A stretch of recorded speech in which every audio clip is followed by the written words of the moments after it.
and welcome to Finextra. I'm Emily Hall at Cybos 2015 and I'm joined by Neyer of D&H. Thank you very much for joining me. It's a pleasure. Thank you for having me.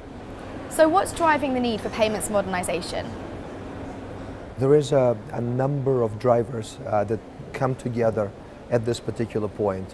One obviously is globalization. More and more corporations are looking to source from Asia. More and more corporations are looking to interact with partners outside of their borders.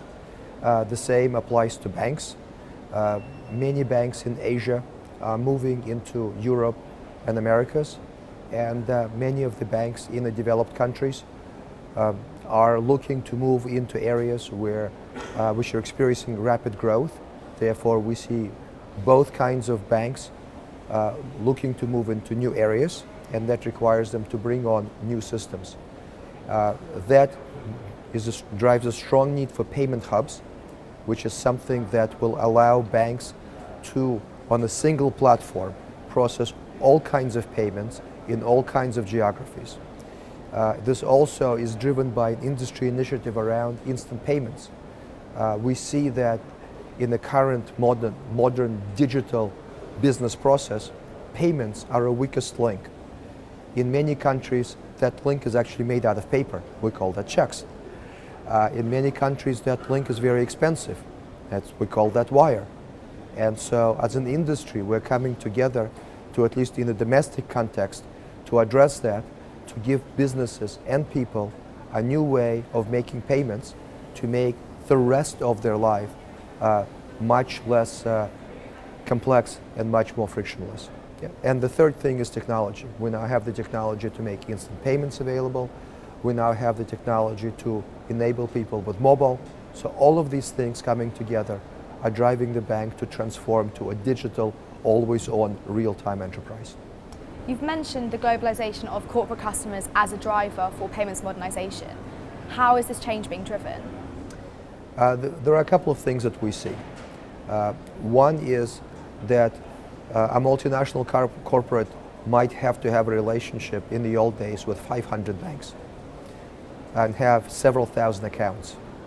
This is a ridiculously complex amount of work that needs to be handled.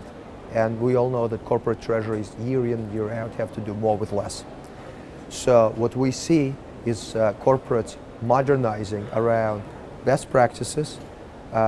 Many of them are converging on ISO 20022 as a global standard, assuming their ERP vendors support it, and more of them do.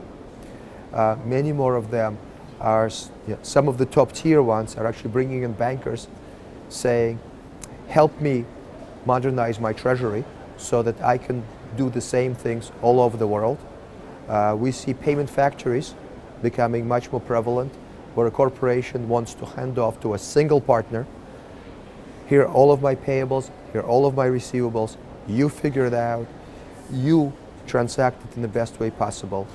And to come back again to the idea of a payment hub, this is uniquely suited for that sort of thing, where it can take a single file and figure out, okay, my payment factory is running in Portugal, to take a European example, but in fact I have to pay in all of these jurisdictions, and these are wires, and this is ACH. And if I'm in UK, these are instant payments, and these are debits, and these are credits. And the payment hub can sort all of that out, do it in the right jurisdiction, apply the right jurisdictional controls, regulatory controls, do regulatory reporting, all in a step that's seamless for the customer. There's a big discussion around blockchain technology as a potential disruptor in the industry. What are the use cases for this technology? It's a great question, Emily. Very topical for this Cybos. Go back in history a little.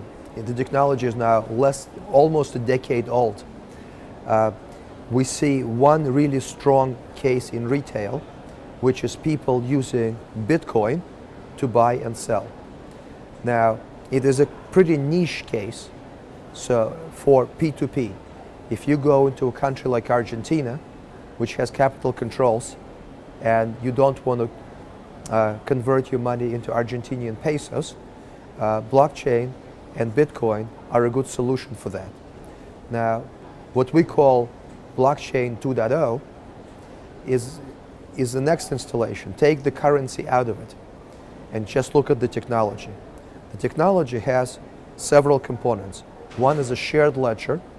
So the idea is that instead of you having your own books and you having your own books and me having my own books and everybody reconciling, we all have a common book that we all write in, and it's trusted. The other point is that this is a book that's open 24/7, and except for instant payments, which are domestic and don't exist all over the world, this is the only technology that's always on. And second, depending on which provider you go with, it's what you write in the book becomes cast in stone either within about an hour or within several seconds, which is certainly much faster than ACH in many parts of the world, much faster than a wire in many parts of the world. So that's the promise. The reality is a little bit tougher. And the reason for that is that we in this industry have invested heavily in automation, in regulatory compliance, in how we interact with our customers. So the bar has been set quite high. And so what these vendors are looking for are specific niche cases where they can find a really good use. One good use is retail remittances. That's been a very popular case. This is a case where, for example, a bank in Europe can take a transaction that used to be done through wire that they would charge €5 for, and if they use blockchain, they would charge 50 cents for. So a major cost saving for the customer. The other innovation is opening up new liquidity pools. Believe it or not, there are people out there whose cost of funds is actually cheaper than the banks. Banks are running at almost 0% cost of funds. There are people with negative cost of funds. And so they can bring liquidity and allow banks to deploy their various course liquidity. We all know about Basel III and how difficult that is. And so getting somebody else's liquidity to use in your business process is a powerful step. The really important use cases for blockchain are asset transfer. So we're seeing NASDAQ going in and saying, I want to write assets in this ledger. We're talking to people. We've seen a musical use case where people are using blockchain to do digital rights management. So it's very horizontal technology with applications in financial services, outside of financial services. In financial services, we think the best use is around the places where people without trust can finally start collaborating. And that might be two partners at the end of the LC transaction. It might be bank and their corporates. It might be a consortium of banks and a consortium of corporates coming together. Thank you very much for that, Gene. My pleasure. And thank you for watching.